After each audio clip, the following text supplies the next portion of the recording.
Dear community, dear Dickson, what a pleasure to be here just shortly before Easter. And before I forget, I wish you all happy Easter with your families and friends, wherever you may be. Today with me, my guest all the way from Kenya, Dickson Ntwiga. Dickson, I'm so glad that you're here with us and you're ready to share your knowledge with us. It's a pleasure for me to host you. Dickson, you are the founder and CEO of Solidarity International Trust, that's based in Kenya, and you're also a voice ambassador of Amnesty International, right? And what I noted also down is that you are the director of International Council of Education. And as a human rights advocate, you believe that the best way to build a community is to invest or develop the skills of those people who would like to build the kids and vulnerable community. Dear Dixon, is there something I forgot about you? And before I give you the word, welcome. Yes, thank you, Susan. It's an honor to be with you and to speak and share my experiences, my knowledge, and also learn from you. I guess we should always be ready to learn because education is always to see that opportunity to learn from even children. Some people think children cannot teach you, but I tend to learn a lot from them. So yes, this is me. Thank you for that introduction, Susan.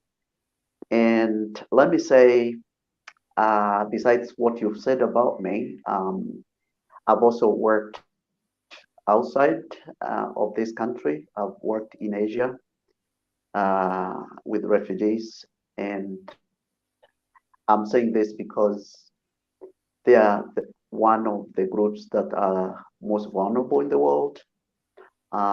Because today we are talking about vulnerables. So yes, that's where I began my journey, speaking with refugees. I mean, helping them. Obviously, the situation is different. Refugees and people that I'm currently working with uh, are different, but the only similarity is that they are poor. Poverty is one of the defining things that you find with people that I work with here in Kenya today, and those that I did out there in Asia and other countries. So yes, that's me. But human rights is what is key in all that I do. And obviously, the other thing is I'm a Christian, and of course, that really is something that motivates me because I feel I have a responsibility to love, you know. So, besides knowledge, having learned human rights law and refugee law and all that other stuff, you need something to keep you going, yeah, because it's not easy. So, yes, my beliefs also help me keep going. But why women? Well, it's sad to say this, but this is a reality, and perhaps some of you may have experienced what I experienced when I was a child. I witnessed my mom being abused, so domestic violence. And frankly speaking, this is really bad news because it involves physical, um, you know, you hurt someone physically and you leave a marked psychological scar in that person's life forever. So meaning even the future might be affected because even like the women that I work with right now, most of them have experienced what my mom experienced. So when we talk about empowerment, it's a long journey for such people. Sure. So um, this is why I try to focus more on the women because I feel it's a resource that has not been explored in this country. So if we can empower women, give them skills, then they can do more to develop this country.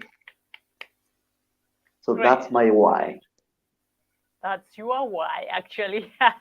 I just wanted to show our points, but you've answered this. That's your why. That's your why behind your work. You say there's still a lot of potential, and for people who experience such things like you did, it's actually a long way. You find your way, and now you are there to help others.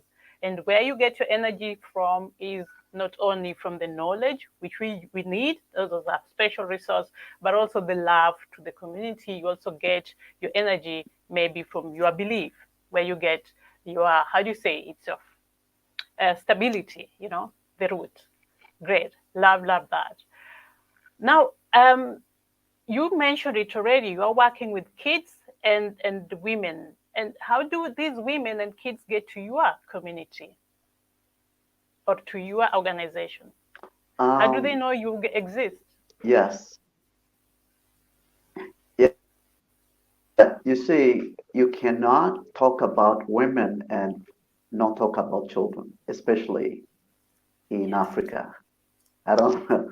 So what happened is our project actually began in a very in a slum. That's where we began All right. our program.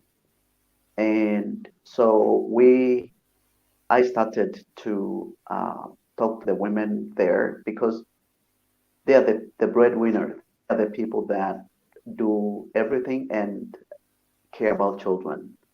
Unfortunately, you find some men here. They don't.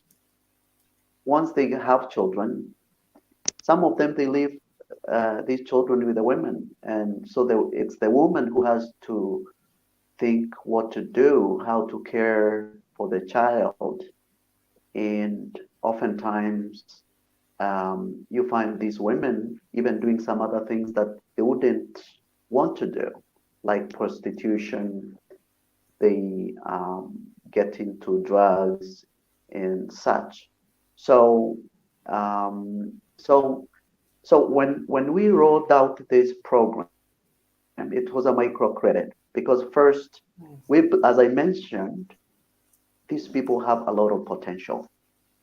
So it's don't feel petty. They don't need your pity. No, all they need is for you to just like in a match. Sometimes people who are playing footballers, all they need is their fans to just cheer them up, and tell them they are doing well.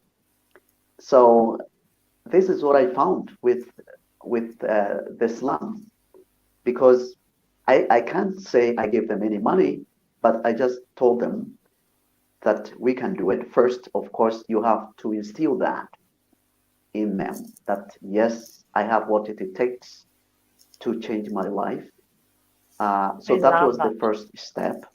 Right. And then, yes, and then once they believe in themselves, then you bring now the system, which for us, we used a microcredit, but it's a very innovative microcredit that is simple, but still very impactful.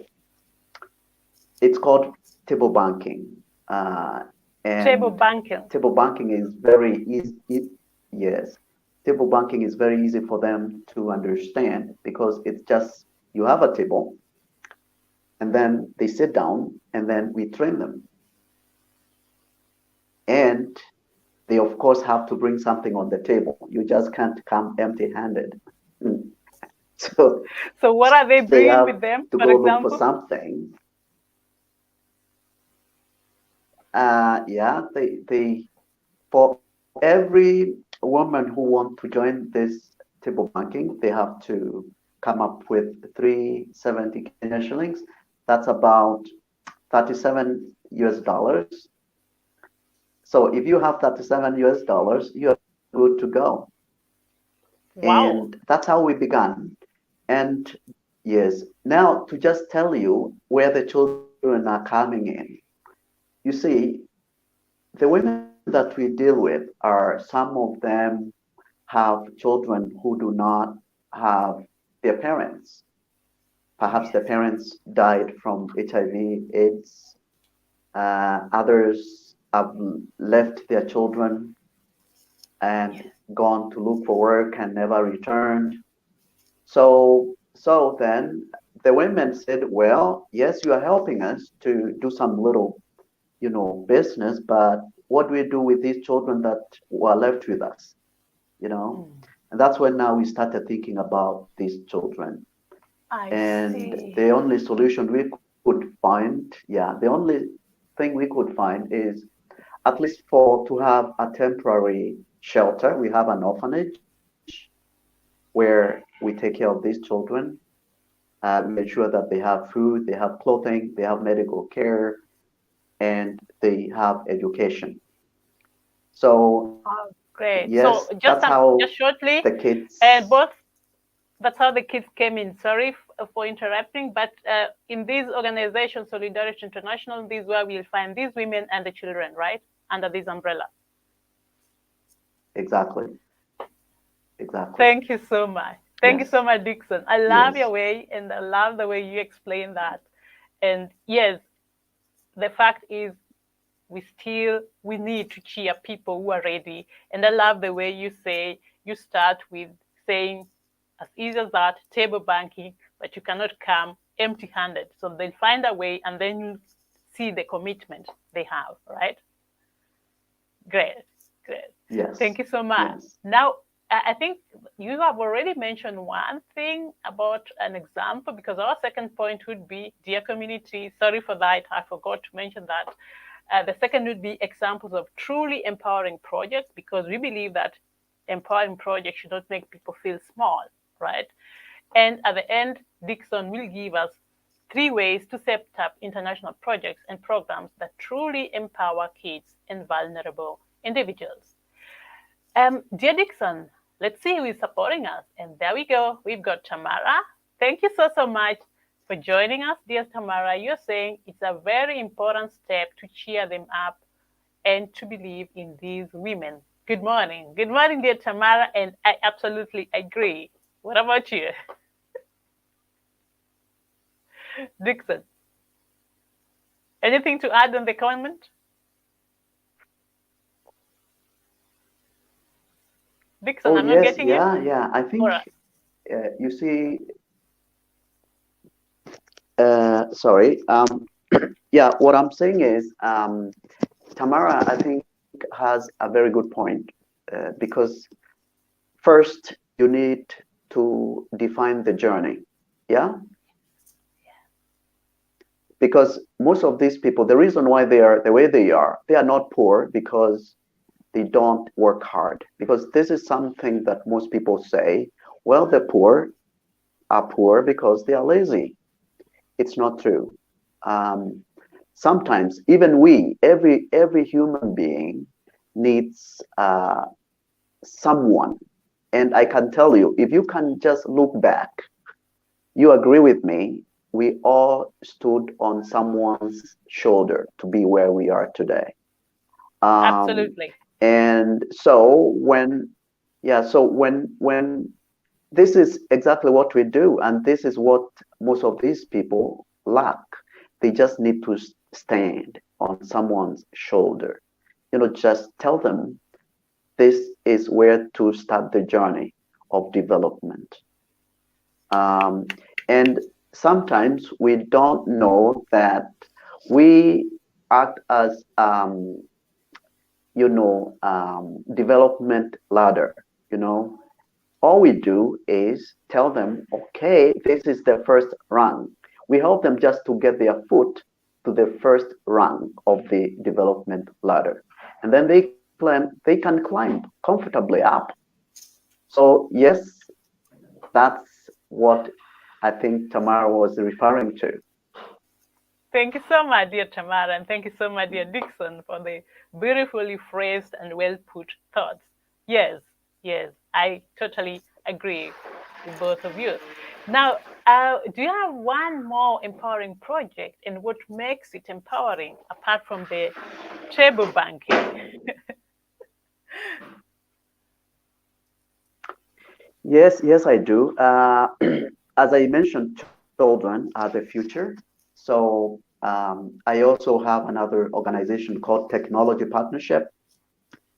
And Technology Partnership deals with rural schools where we help these rural schools to establish computer labs and Mm, then install internet for them. And then we also provide teaching.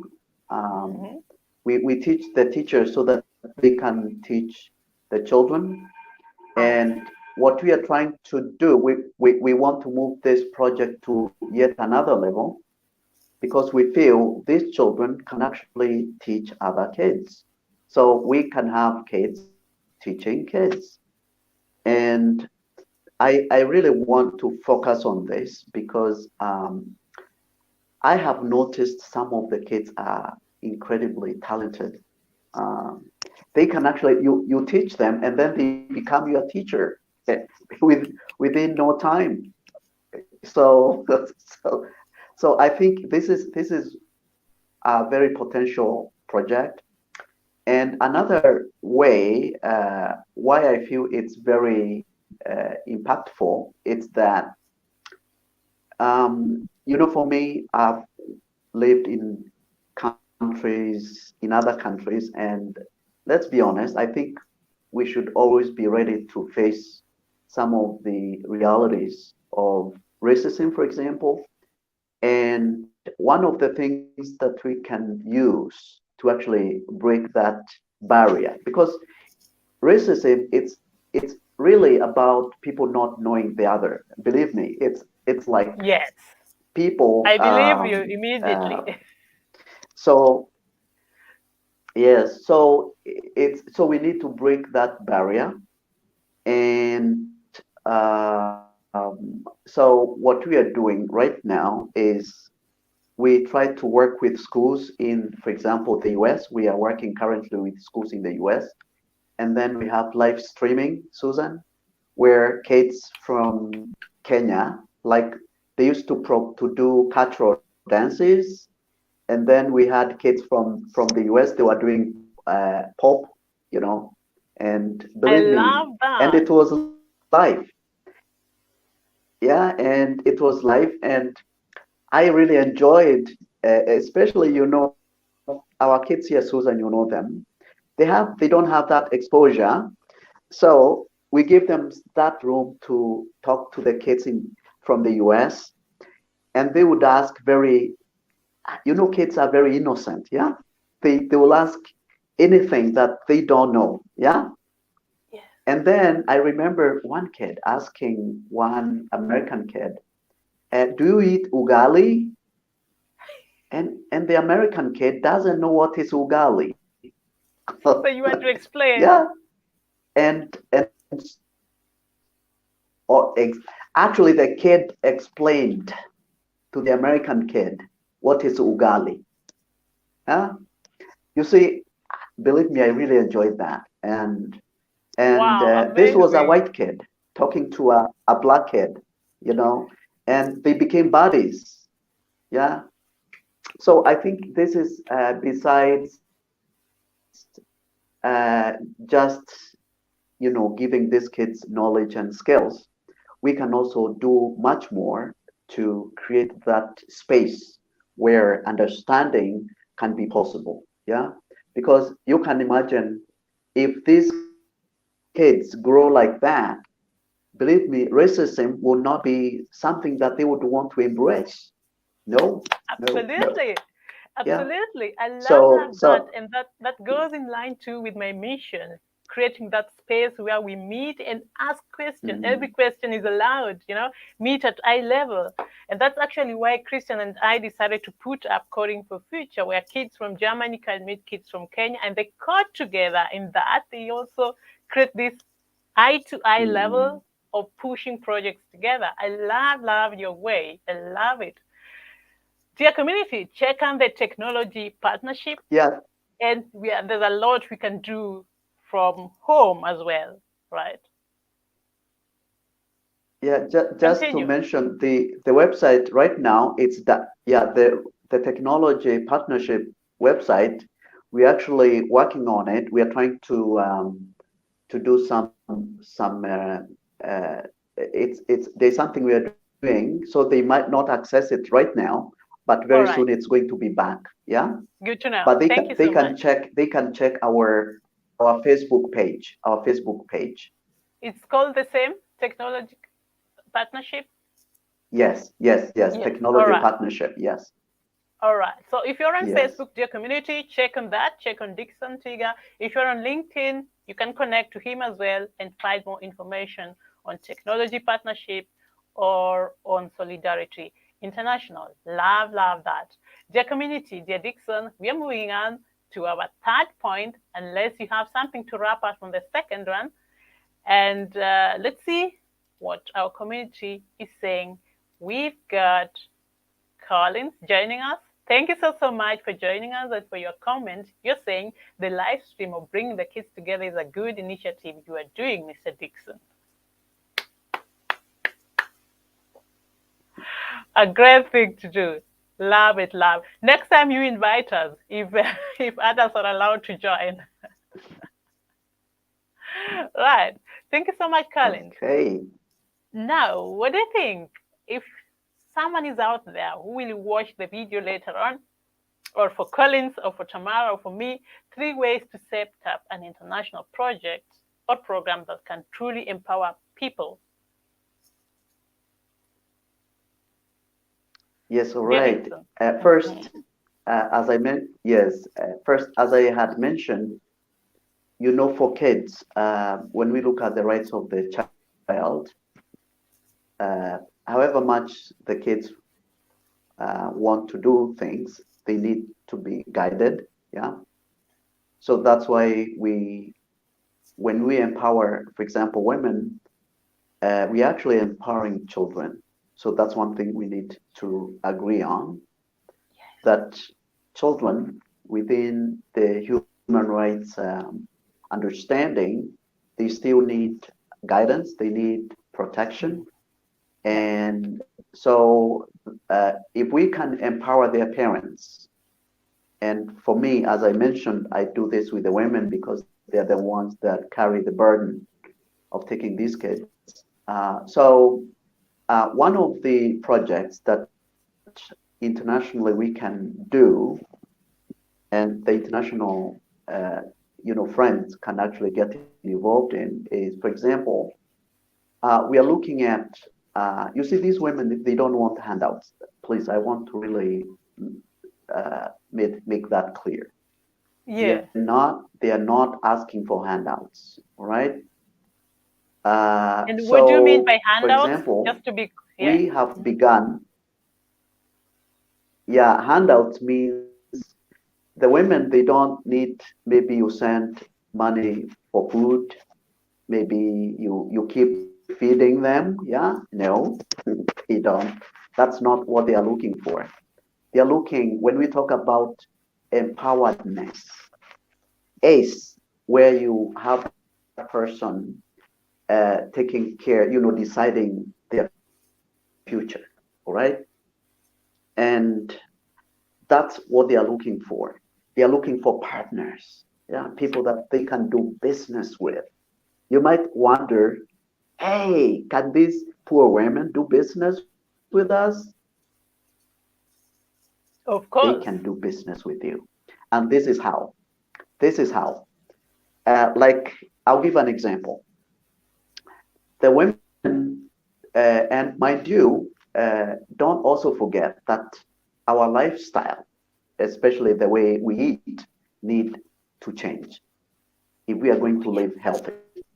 Oh, And yes. one of the things that these women are doing is they are actually going natural. Like they produce natural food, like the bananas that they are producing right now, and adding value to those bananas, which means they dry those bananas and they are sold in the US, for example. There's a company that is buying those bananas from the women, and they are added value by the women, and then they are sold to the US. Yeah. And these bananas, they are produced organically, no chemicals at all. Yeah. And also they also have vegetables. They have so many other crops that they are producing. And so through value addition, like for example, you guys, I would challenge you to be part of this by maybe identifying maybe supermarkets that would want to buy something like that. And then through Solidarity International, we can be able to work out a way of actually making sure they get those products in their shops. And this is how you can help these women, and this is how you can do business with them. And So the again, business don't ownership, forget, just I'll just mention shortly, again, you'll be the eating. business ownership is with the women, right? How many It's partners the are women. involved It's in the the women. process? All right. Okay. Yeah, right now, you see, we are talking about many women, over 6,000 at the moment, all right? It's a great community, a And huge one. these are big, and yes, yes, and the vast majority, they live in the rural areas where they do farming. And so if they can actually get this opening, I mean, they don't need anything else, you know. You have really played your part. And this is what I tell my friends from the West. We need partners. We need Yes, partners. And yes, these women and are not ready. helpers. Yes, Great, we great. don't need handouts, as I mentioned.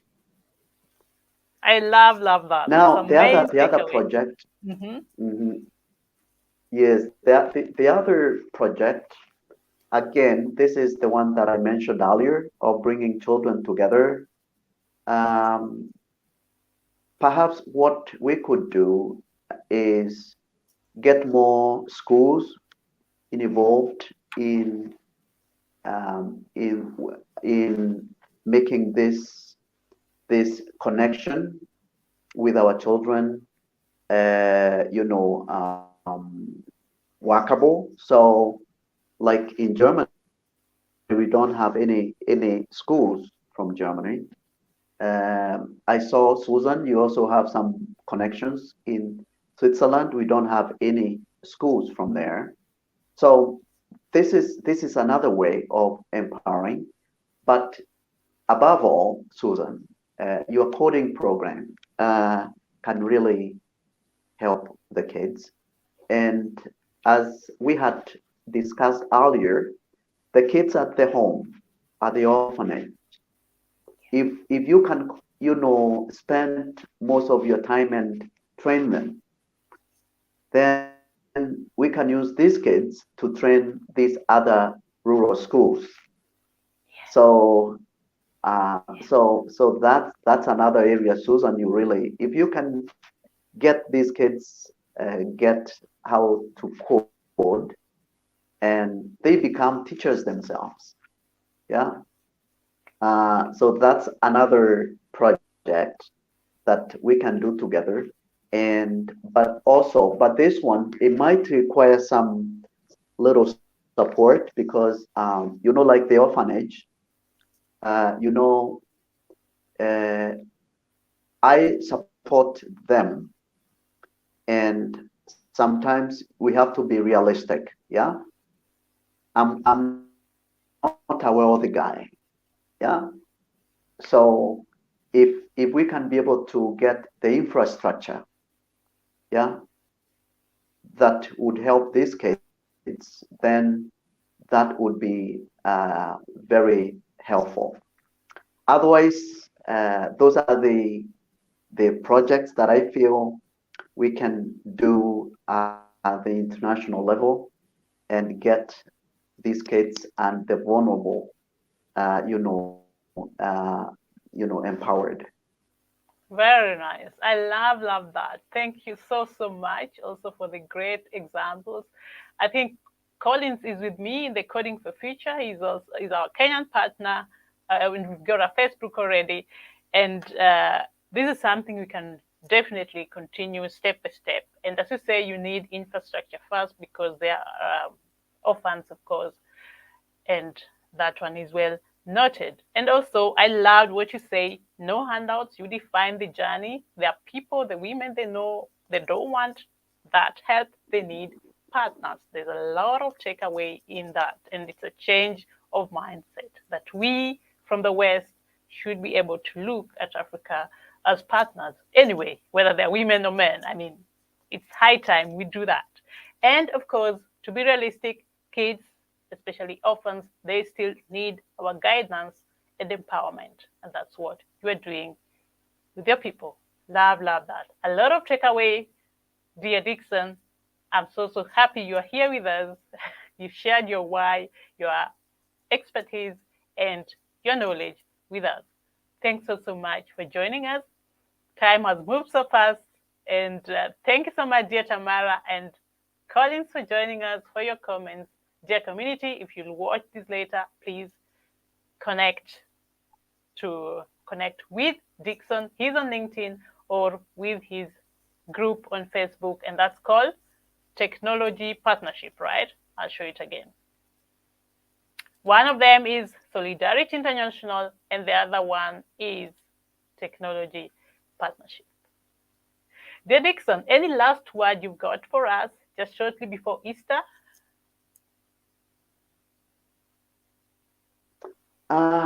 Yes, I think you see, Easter is when we reflect on what it means to suffer, right? And right now, I can't think of any other country that is going through that other than Ukraine. Yeah. I think we should always, for me, it doesn't matter who is going through that suffering. Any human being is my brother, my sister, my father, my mother. So we should always be there to help one another. And let's do all we can to stand with Ukraine and stand with that uh, other countries that are going through similar ordeals. Uh, I think human beings need to win, and by that I mean uh, people who believe in the principles of human rights and democracy. They should stand up and voice their. We have there's no excuse to be silent. Yeah, I should tell people if you are not outraged with what's happening, then you are not paying attention. You better start to pay attention. So Thank you that's what I so can much. say. Let's pray for Ukraine, yes, and other countries that are going through similar, uh, problems. Thank you so much for such wise closing words, dear Dickson. Thank you so much. May the human rights win, right? Thank you so much, dear Yes. community. Thank you so much, dear Dickson. See you at the backstage and happy Easter.